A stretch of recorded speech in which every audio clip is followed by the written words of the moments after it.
Power Ranger Punks might be one of the first episodes I've watched since the Power Ranger series began, where I feel like it was actually enhanced by the Sentai footage that it borrowed from.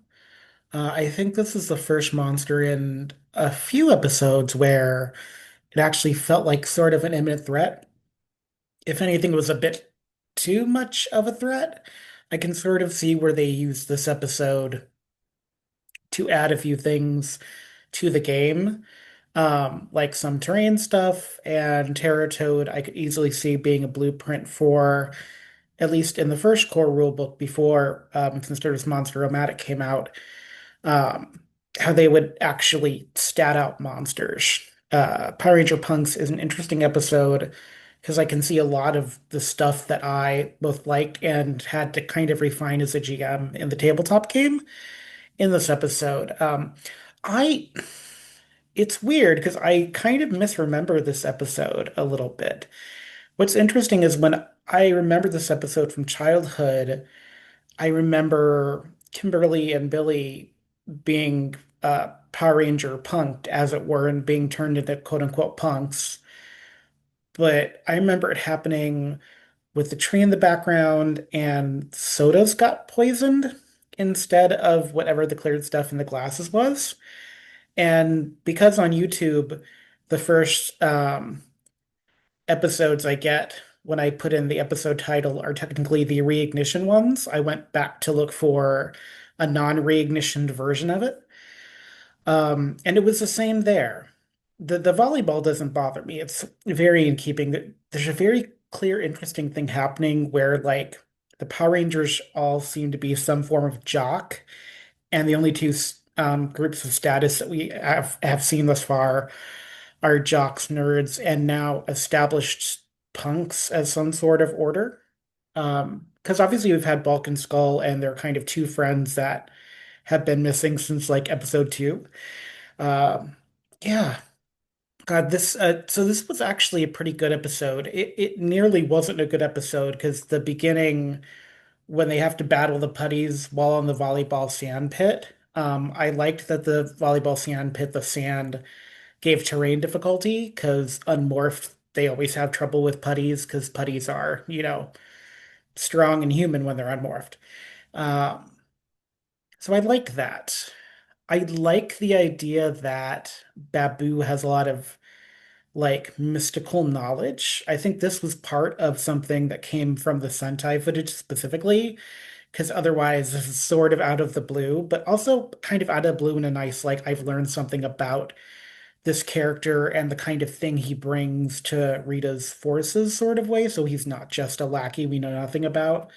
I feel like he's kind of the last, or they're kind of the last piece of the puzzle, because Babu can carry stuff and has great dexterity and is very like strong. Um, sort of, I describe him as like I describe him as like an evil nutcracker in some ways. And of course, Finster makes the stuff. Goldar is sort of the right hand man that you have to have. And so it's nice to find out about Babu. I don't think Babu is his name in the Sentai. I can't remember his name, but I don't think it's Babu. I like that we see Witch Bandora's trike again, and we get a crack about she needs to update the tricycle. I don't think we're going to see the trike again after this. I could be wrong, because obviously she's at some point going to have to come back down to Earth to work with Tommy in a few episodes.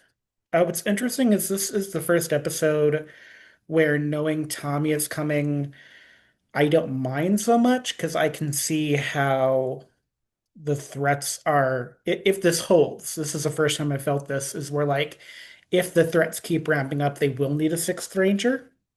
Um, this is the first one where it felt, because they started out essentially at half forces, that this was the first time they've really been in danger in a while, I would say. I liken this a little bit to the way I feel about High Five when they had to battle what I think is called Mr. Bones, which was third episode, really, at this point.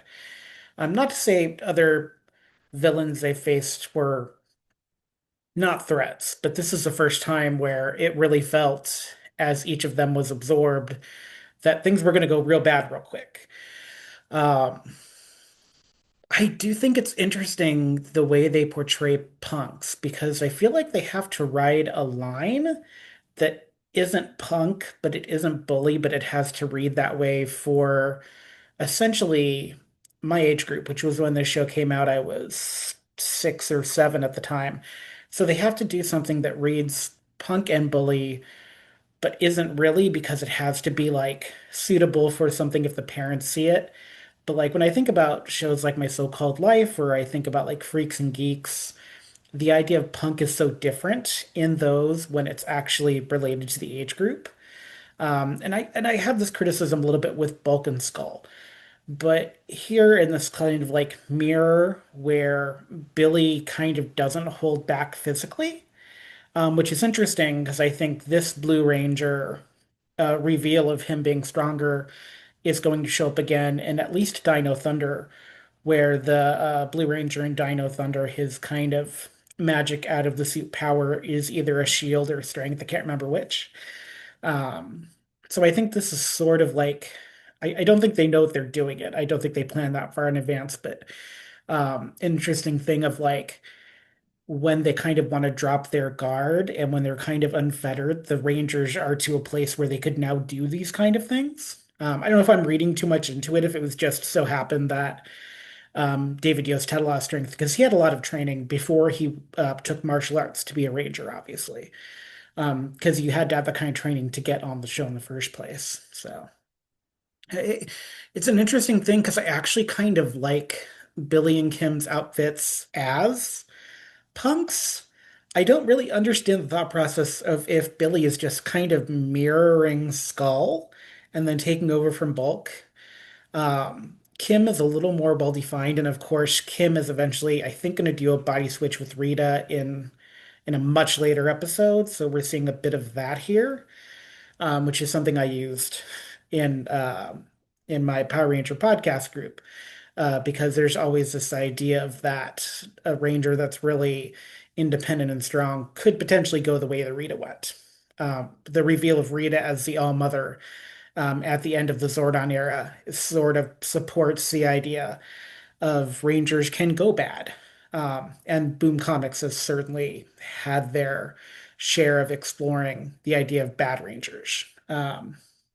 Interestingly, here, the first time we come across bad Rangers, Billy and Kim can't transform. Like they can't be sent under duress to go get the singing squash flowers. Alpha gets to use some of his own internal power that keeps him safe and sort of explains how he protects Zordon a little bit. We don't get to see Alpha leave the command center very much.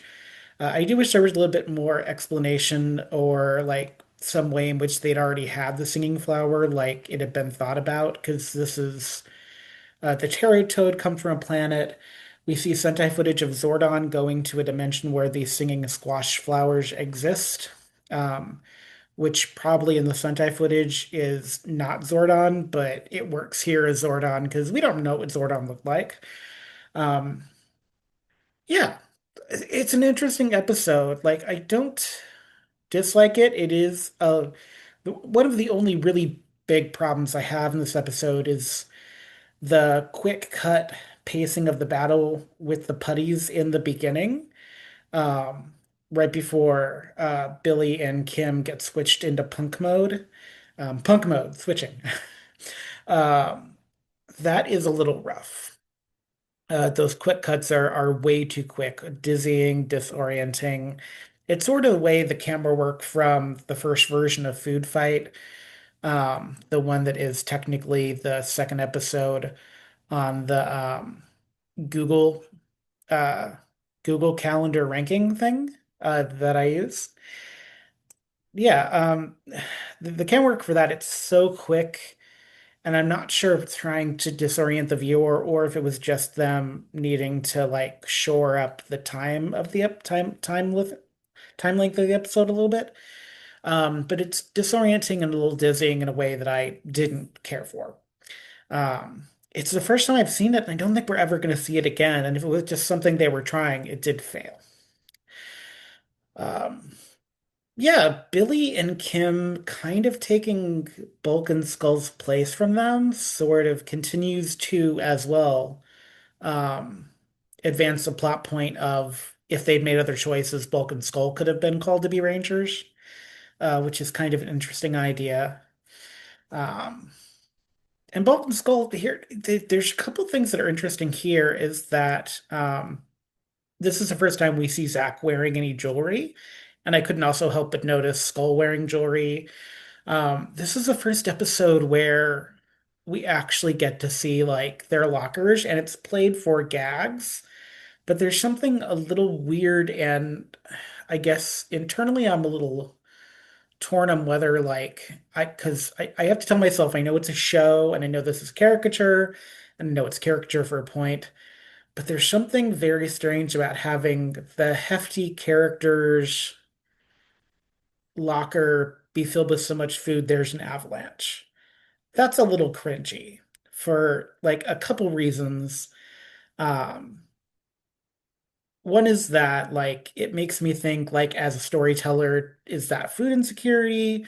Is he stashing food away? Is this like an addiction thing? Like what is this about? And I know it's sort of like, Calvin from Calvin and Hobbes, all his gross stuff is in his locker, he doesn't care about it. But this is sort of like I know Bulk and Skull are buffoons. I know that their whole job is to be the foils, and they're supposed to be like the bad kids that you don't want to be. Um, and the ending scene with them playing volleyball to try to take Trini and Kim on a double date because Kim apparently was attracted to Skull in some way, shape, or form, I guess.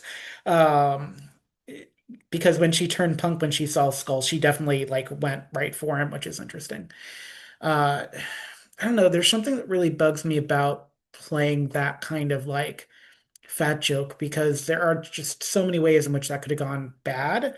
And the fact that no one notices, no one says anything, this is sort of a thing that's Bulk especially has. Like his name is Bulk, obviously. Obviously, it is a shortened form of his name, which is Bulkmeyer. This is the last name. But it's sort of like if this is a show that is getting people to try to move, if this is a show about exercise, if this is a show about finding the power within, is there any time or place where someone didn't be like, "Hey, bro, why do you have so much food shoved into your locker, like openly? Like, what is happening? Are you okay?" Now, again, this is the early 90s, so doing that may have not garnered a good response, but like it's the kind of moment where like in the 90s it wouldn't have been a big deal for me because I would have seen it several other places, but here specifically watching it now in 2025, almost 2026, by the time you see this it'll be 2026.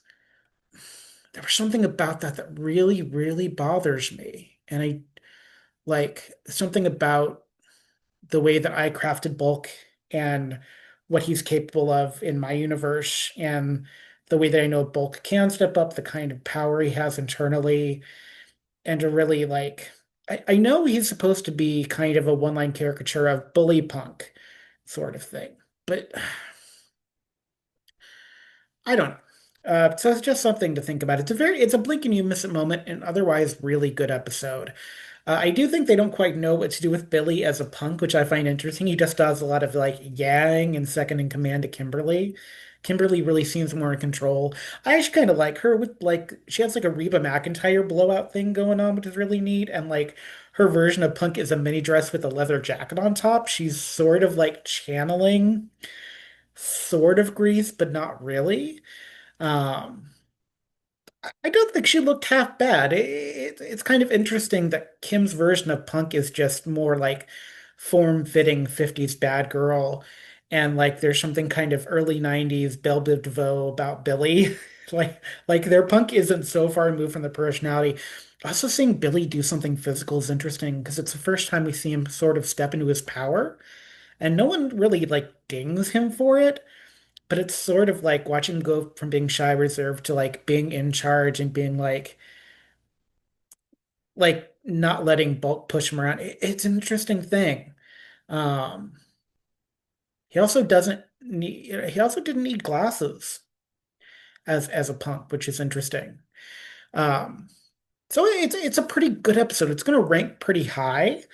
Um, I do think I struggled with whether it was high enough to overtake High Five. I don't think it is. I still think High Five is one of the best episodes of what they do, and really nothing. I don't know if anything until either the Tommy saga or maybe the end of the season when they have to give their coins up to save their parents. That might take over for Day of the Dumpster potentially, because I think that's a good set of episodes. But for right now, Day of the Dumpster is still really number one.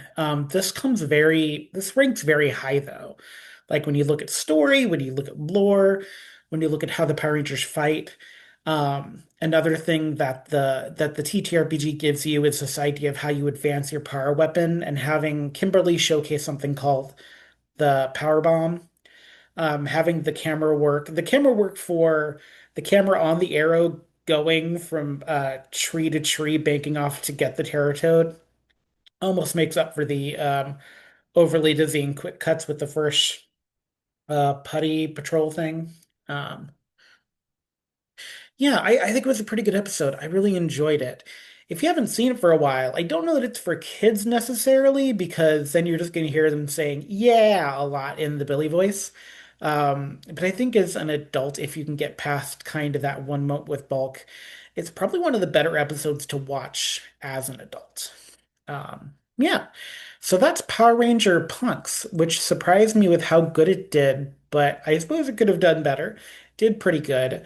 Next up is going to be Peace, Love, and Woe, which is a Billy themed episode, which is kind of cool.